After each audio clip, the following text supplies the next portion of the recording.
সুপ্রিয় দর্শক শ্রোতা, আসসালামু আলাইকুম ওয়া রাহমাতুল্লাহি ওয়া বারাকাতুহু। স্বাগত জানাচ্ছি হামদর্দ রমজানের স্বাস্থ্য কথা অনুষ্ঠানে। রমজান মাস এসে আমাদের থেকে দিন দিন করে চলে যাচ্ছে। রমজান মাসের সময়টুকুকে আমরা কতটুকু কাজে লাগাইতে পারছি, এটা আমাদের খতিয়ে দেখার বিষয়। এই সময়ে যেন আমরা কোনো ধরনের অবহেলায় সময়কে নষ্ট না করি, আমরা যেন সমস্ত পণ্যের কাজগুলি করতে পারি, সেই প্রত্যাশায় হামদর্দ আয়োজন করেছে এই স্বাস্থ্য কথা অনুষ্ঠানের। এই অনুষ্ঠানের মাধ্যমে আমরা বিভিন্ন রোগ বা বিভিন্ন সমস্যা সম্পর্কে আলোচনা করে থাকি, যা রোজাদার ভাই বোনদের মধ্যে সৃষ্টি হতে পারে, অথবা যারা পূর্ব থেকে বিভিন্ন রোগে ভুগছেন তাদের সমাধান নিয়ে আমরা আলোচনা করে থাকি। এই আলোচনার মাধ্যমে বাংলাদেশের প্রত্যেকটা ঘরে ঘরে হামদর্দের সহজলভ্য চিকিৎসা এবং দেশীয় চিকিৎসা, হোলিস্টিক চিকিৎসা প্রত্যেকটা ঘরে পৌঁছে দেয় এই উদ্দেশ্য। আজকে আলোচনার জন্য স্টুডিওতে উপস্থিত আছেন দুজন বিশেষজ্ঞ চিকিৎসক। আসেন তাদের সাথে প্রথম পরিচয় হয়ে নিই।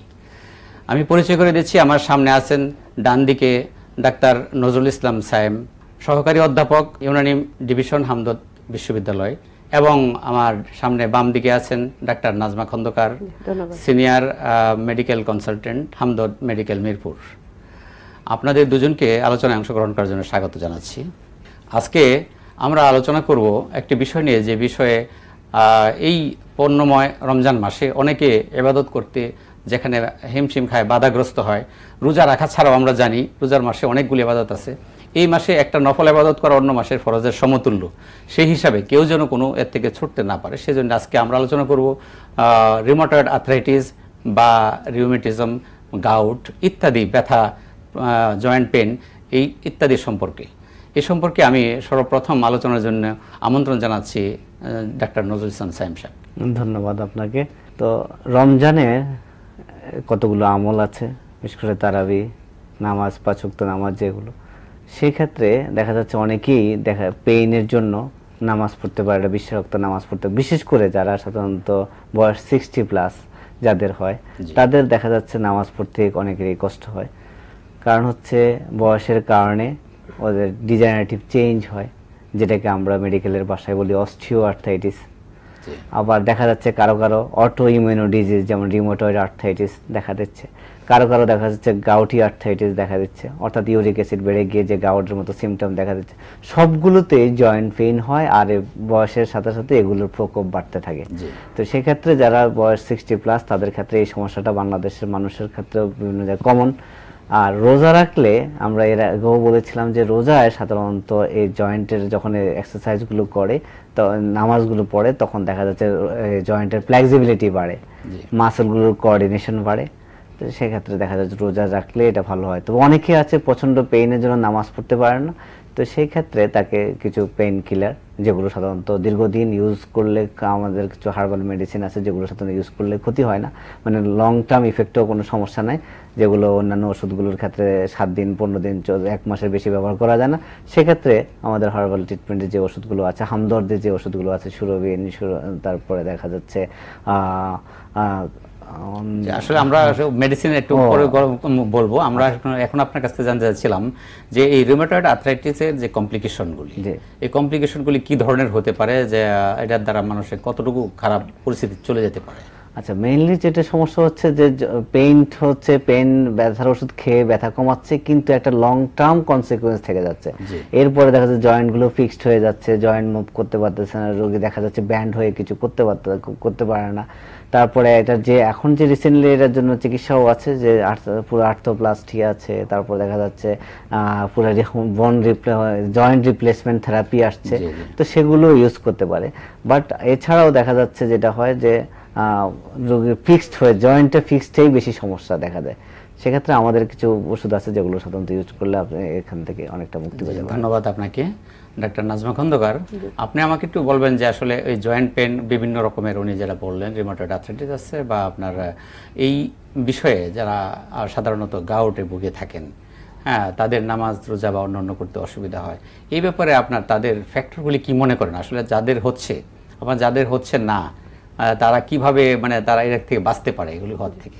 ধন্যবাদ, চমৎকার একটা প্রশ্ন করেছেন। রোজাদার ভাই বোনেরা, আপনারা রমজানের মাসে কষ্ট করে রোজা রাখেন, এই রোজার মাধ্যমে আমরা অনেক আল্লাহর নৈকট্য লাভের সুযোগ পাই। এরকম সুযোগ আমরা এত সুন্দরভাবে অন্য ইবাদতে সাধারণত পাই না।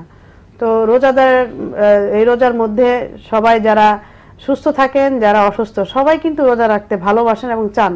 এই ক্ষেত্রে যাদের জয়েন্ট পেইন হয়, যে আমার বক্তা বলে গেলেন বিভিন্ন ধরনের শরীরে ব্যথা, জোড়ায় জোড়ায় ব্যথা, হাঁটুতে ব্যথা, আঙ্গুলে ব্যথা, যেগুলো আর্থ্রাইটিস বলি আর কি, গাউট আছে, সেগুলো এই ব্যথার যাদের আছে তারা একটু শান্তিতে রোজাতে ইবাদত করতে চান আর কি। চেম্বারে আসেন, তারা বলেন কিভাবে করবেন। হয়তো ব্যথা তাদের হাঁটু গেড়ে নামাজ পড়তে গেলে হয়তো একটু ব্যথাটা বাড়তে পারে। তো এই ক্ষেত্রে যাদের একটু আর্থ্রাইটিসে পেইন আছে তারা সহজেই এই রোজা শুরু করার আগে একটু সাধারণ কিছু চিকিৎসায় যদি থাকেন, এই রোগে সাধারণত একটু ম্যানেজমেন্টাল ট্রিটমেন্ট আছে। ধরেন আপনি কিছু ওষুধ খাবেন, কিছু থেরাপি মেনটেন করবেন, এগুলো দিয়ে আপনি রোজার আগে যদি কিছু ওষুধপত্র খান, নিয়ম মানেন, তাহলে আপনি আপনার এই অসুখ নিয়েও কাঙ্ক্ষিতভাবে কিছু ইবাদত আপনি করতে পারবেন। আপনার এই জন্য কিছু ট্রিটমেন্ট দরকার আছে। এই ক্ষেত্রে আমরা বিভিন্ন ওষুধ দিয়ে থাকি, বিশেষ করে কিছু কিছু ব্যথা আছে, ব্যথা কমানোর জন্য বা বাত সারানোর জন্য আমাদের খুব ভালো ওষুধ আছে। আপনি একটু দর্শকদের উদ্দেশ্যে বলবেন যে আসলে কি ধরনের খাবারে এটা বেশি আক্রান্ত হওয়ার সম্ভাবনা? এখন এই বিশেষ করে যেগুলো গাউট জনিত বাত হয়, হাঁটু ফুলে যায়, খুব ব্যথা পান, কষ্ট আছে, তো এটা সাধারণত ইউরিক অ্যাসিড বলে একটা পদার্থ আছে আমাদের শরীরে বেড়ে যায়।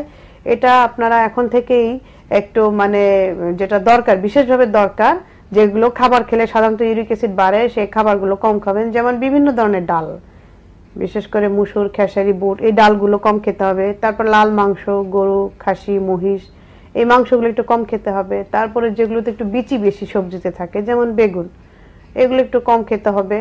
সেই সাথে একটু ব্যথা বাড়ায়, একটু এখন বাজারে পুঁই শাক আছে, এগুলো একটু বাত বাড়িয়ে দেয়।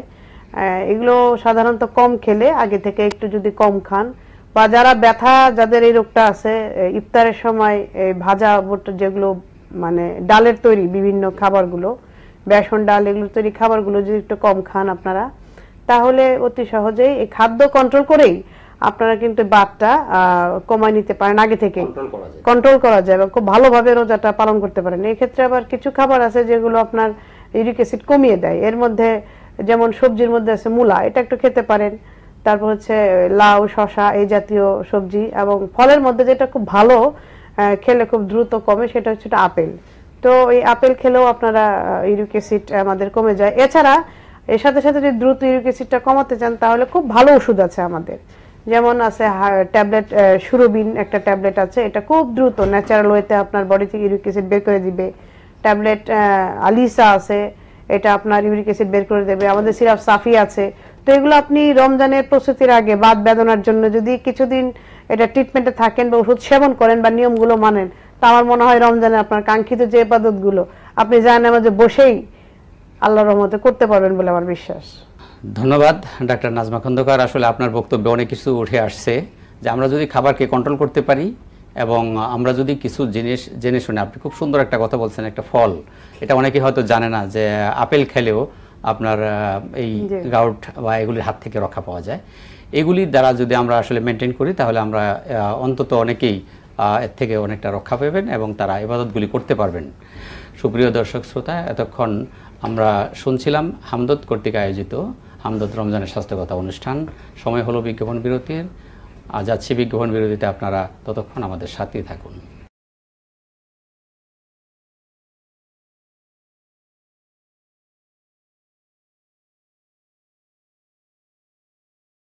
সুপ্রিয় দর্শক শ্রোতা, ফিরে এলাম বিজ্ঞাপন বিরতি থেকে হামদত রমজানের স্বাস্থ্যকথা অনুষ্ঠানে। আবার চলে যাচ্ছি মূল আলোচনায়।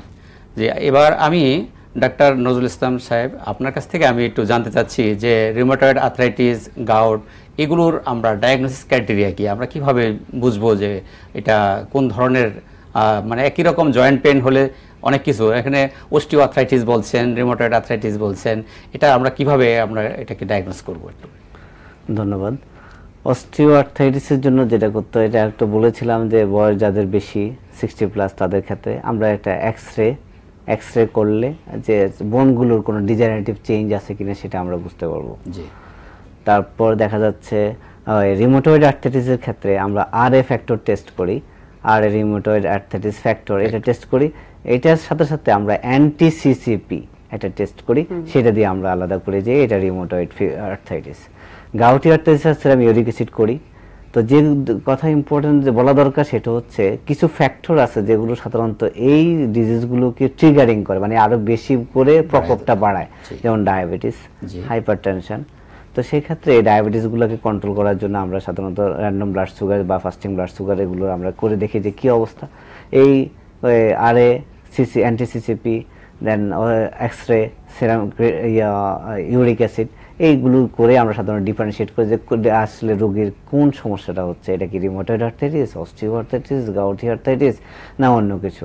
তো তারপর আমরা যদি স্পেসিফিক ডায়াগনোসিস করতে পারি তাহলে চিকিৎসা আমরা আমাদের মতো করে করতে পারি। জি জি, আমাদের ইউনানি চিকিৎসার প্রিন্সিপাল অফ ইউনানি মেডিসিনে একটা জিনিস আছে যে আমাদের এই চিকিৎসাটা আসলে পরিচালিত হয় তিনটা মাধ্যমে। একটা হলো এলাজবিদ তাদাবির থেরাপির মাধ্যমে, এক কথায় রেজিমেন্টাল থেরাপির মাধ্যমে, আরেকটা হলো এলাজবিদ দাওয়া মেডিসিনের মাধ্যমে, আরেকটা হলো এলাজবিলিয়াত বা শল্য চিকিৎসার মাধ্যমে। আমাদের এই প্রিন্সিপাল অফ মেডিসিন অনুযায়ী আসলে আমাদের ইউনানিতে এই রিউমাটয়েড আর্থ্রাইটিস বলেন বা রিউমেটিজম বা গাউট, এগুলির থেকে আমরা ওই এলাজবিদ তাদাবির তথা কৌশলগত যে থেরাপিউটিক চিকিৎসা আছে সেই ব্যাপারে কি কি থেরাপি আছে আসলে আমরা এর থেকে রক্ষা পাওয়ার জন্য একটু আমাদের বলে। ধন্যবাদ। আসলে ইউনানি সিস্টেম একটা কমপ্লিট চিকিৎসা বিজ্ঞান। জি, এটার মধ্যে সব ধরনের চিকিৎসা ব্যবস্থাও আছে, আপনার কনজারভেটিভ ট্রিটমেন্টও আছে, সার্জিক্যাল ট্রিটমেন্টও আছে, মেডিসিনাল ট্রিটমেন্টও আছে। যে আমাদের স্ট্রংলি রিকমেন্ডেশন ছিল রেজিমেন্টাল থেরাপি, যেটা সাধারণত এইসব ডিজিজ যেগুলো osteoarthritis, rheumatoid arthritis, gouty arthritis খুবই ভালো ইফেক্টিভ কাজ করে। আমি ব্যাঙ্গালোরেও এটা করেছি, ন্যাশনাল ইনস্টিটিউট অফ ইউনানি মেডিসিনে স্টাডি করা অবস্থায় আমরা ক্লিনিক্যাল ট্রায়াল দিয়ে দেখেছি যেসব রোগীকে পেইন কিলার দেওয়া হচ্ছে আর যেসব কাফিং থেরাপি দেওয়া হচ্ছে, কম্পারেটিভলি দেখা যাচ্ছে পেইন কিলারের চেয়ে কাফিং থেরাপিতে পেইন অনেক কিছু কমে যাচ্ছে। কিছু কিছু পেশেন্টে আমরা দেখা যাচ্ছে আমরা কাফিং থেরাপি দিচ্ছি, আবার মাসাজ থেরাপিও দিচ্ছি। সেক্ষেত্রে দেখা যাচ্ছে কাফিং এবং মাসাজ দুইটাতে দেখা সিগনিফিকেন্টলি পেশেন্টের যে ডিসএবিলিটিগুলো সেগুলো সিগনিফিকেন্টলি ইমপ্রুভ করতেছে, অর্থাৎ রোগী খুব দ্রুতভাবে ফিরে আসতেছে। সুতরাং আর রেজিমেন্ট, ডায়েটারি রেজিমেন্টের কথা তো ম্যাডাম বললেন, মাসাজ থেরাপিটা আমাদের দেশে অনেকটা প্রুভ, যারা রিহ্যাবিলিটেশন সিস্টেমে মাসাজ থেরাপি, কাফিং থেরাপি, আমাদের কাফিং থেরাপিটা মনে হয় যে এটাকে হেজামা বলে আর হাদিস কর্তৃক প্রমাণিত। এবং শুধু তাই না, ইনফেক্টিভ আর্থ্রাইটিসের ক্ষেত্রে একটা ইম্পর্টেন্ট, সেখানে লিচ থেরাপি, এগুলো আমাদের ইউনানি সিস্টেমের মধ্যে খুবই ইনভলভ এবং আমরা ইন্ডিয়াতে দেখেছি, ইন্ডিয়াতে প্র্যাকটিস করতেছে এবং কম্পারেটিভলি ক্লিনিক্যালি প্রুভ করে দেখা গেছে কি এটা খুবই ইফেক্টিভ কম্পারেটিভলি অন্যান্য যেগুলো এক্সিস্টিং যে মেডিসিনগুলো আছে সে তুলনায়। তো সেক্ষেত্রে আমরা এগুলো যদি অ্যাডপ্ট করতে পারি, আমাদের দেশে এখন হিজামা বা কাফিং থেরাপি আপনি জানেন যে কাফিং থেরাপি প্র্যাকটিস হচ্ছে, আমরা বিভিন্ন জায়গায় প্র্যাকটিস করছি।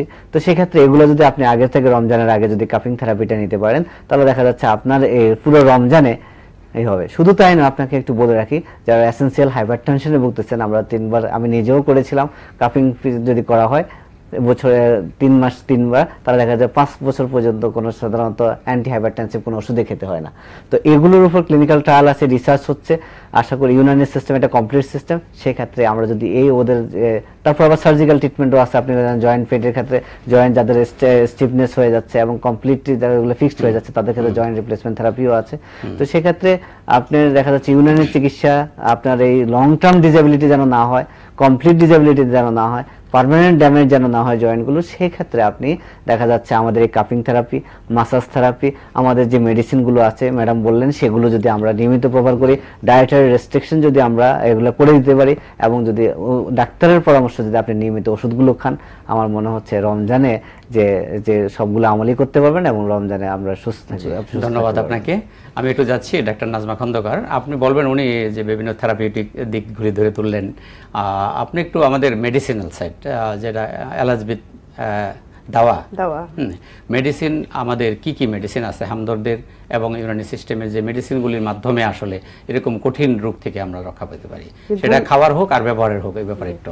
ধন্যবাদ। দর্শক শ্রোতা, এই রমজানে যারা একটু বয়স্ক 40 বয়স, তাদের বিভিন্ন ধরনের বাত বেদনা আপনারা নিশ্চয়ই ভুগছেন। তো এই বাত বেদনা থেকে মুক্তি পাওয়ার জন্য এই রমজানের আগে আপনারা যে চিকিৎসাগুলো, ন্যাচারাল যে চিকিৎসাগুলো নিতে পারেন, সেটা হচ্ছে একটু ব্যথার জন্য সাধারণত এই রোগগুলার মেডিসিন যেমন খেতে হয়, এটা হলো রেজিমেন্টাল থেরাপি বা ম্যানেজমেন্টাল ট্রিটমেন্ট। এটার মানে বহুমুখী ব্যবস্থাপনার দরকার হয়, যেটা আবার পূর্ববর্তী বক্তা বললেন। তা আমি বলবো যে আমাদের বেশ কিছু ভালো ওষুধ আছে যেগুলো আপনার ফুলা ব্যথা কমায় দিবে। ট্যাবলেট সুরবিন আছে, ট্যাবলেট আলিসা আছে, তারপরে হচ্ছে আমাদের ওই ট্যাবলেট শেফা আছে। তো এইগুলো দিয়ে ভালোই করা যায়, ব্যথা কমানো যাবে। আরো যেটা আছে থেরাপির মধ্যে পড়ে আমাদের একটা মেডিসিন আছে যেটা কুলজম আর রগনে সুর্ক, এটা একটু গরম তেলের সাথে ওষুধগুলো একটু মিশিয়ে যদি আপনার ব্যথার স্থানে একটু ভালো করে মালিশ করেন, মালিশ করার পর একটু হাইড্রোথেরাপি নেবেন। এটা আবার কেমন, সেটা হচ্ছে যে একটু গরম পানি সেক নিলেন, গরম পানির সেক নিলেন।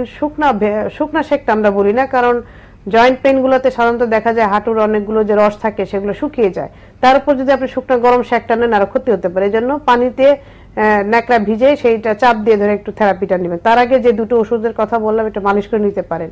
আর এই রোগের সাথে সাধারণত আরেকটা যেটা বেশি ইম্পর্টেন্ট দরকার আছে, এটা ফুড থেরাপি, নিউট্রিশন থেরাপিটা লাগে। এই নিউট্রিশন থেরাপিটা ভেরি ইম্পর্টেন্ট। এই ক্ষেত্রে আমাদের ভালো ওষুধ আছে, সেগুলো হচ্ছে ট্যাবলেটস, সুরবিন আছে, একটা করে 2 বেলা খেতে পারেন। সিরাপ কার্মিনা আছে, তারপর আমাদের সিরাপ মাওলাহাম বলে ওষুধ আছে, এগুলো খুব ভালো কাজ করবে। সেই সাথে আরেকটু বেশি ভালো পাওয়ার জন্য একটু এখানে একটা নার্ভ ইনভলভমেন্ট থাকে। এই ব্যথাটা কমানোর জন্য আমাদের ভালো ট্যাবলেট, যেমন ট্যাবলেট নিউটন আছে, ট্যাবলেট ট্রাইগন আছে, ট্যাবলেট ক্যালরিপ আছে। এগুলো যদি আপনি খান রমজানের আগে একটু আলাদা করে ট্রিটমেন্টটা নিয়ে থাকেন, তাহলে রোজাদার ভাই বোন যারা রোজা রাখবেন এই রমজানের মাসে, তারা আর্থ্রাইটিস, এই জীবনে বাত বেদনা নিয়ে তারা সুস্থ হয়ে আল্লাহর রহমতে রমজানের মধ্যে আপনারা সুন্দর মতো করে ইবাদত করতে পারবেন, রোজা রাখার জন্য নিজেকে তৈরি করতে পারবেন। ধন্যবাদ। জি, ধন্যবাদ আপনাকে।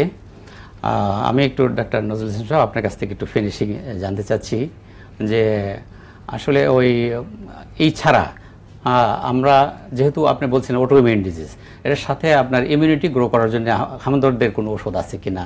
যেমন আপনি একটু আগে হয়তো বলতেছিলেন খামিরা সম্পর্কে, যে খামিরা গাও যেমন আমবরে হাকিম আরশাদুল্লাহ, খামিরা আবরেশম হাকিম আরশাদুল্লাহ, এই ওষুধগুলো আমরা ক্লিনিক্যাল ট্রায়াল দিয়ে দেখেছি যে এগুলো খুবই ইফেক্টিভ ইন্ডিয়াতে, ন্যাশনাল ইনস্টিটিউট অফ ইউনানি মেডিসিনে, যে এটা খুবই ভালো কাজ করে। মানে ইমিউনো বুস্টিং এজেন্ট যেগুলো আছে সেগুলো আমরা দিলে দেখা যাচ্ছে এই সিমটোমেটিক যে রিলিফ প্লাস এটা লং টার্ম যে রিলিফ সেটা থেকে সম্ভব। ধন্যবাদ আপনাকে, আপনাদের দুজনকে ধন্যবাদ স্টুডিওতে এসে গুরুত্বপূর্ণ আলোচনা অংশগ্রহণ করার জন্য। আজকের মতো এখানেই শেষ করছি। আগামী দিন আবার দেখা হবে একই সময় একই চ্যানেলে নতুন কোনো অতিথিদের নিয়ে, নতুন কোনো বিষয় নিয়ে। সে পর্যন্ত সকলেই সুস্থ থাকুন। আগামী অনুষ্ঠান দেখার আমন্ত্রণ জানিয়ে এখানেই শেষ করছি। আল্লাহ হাফেজ।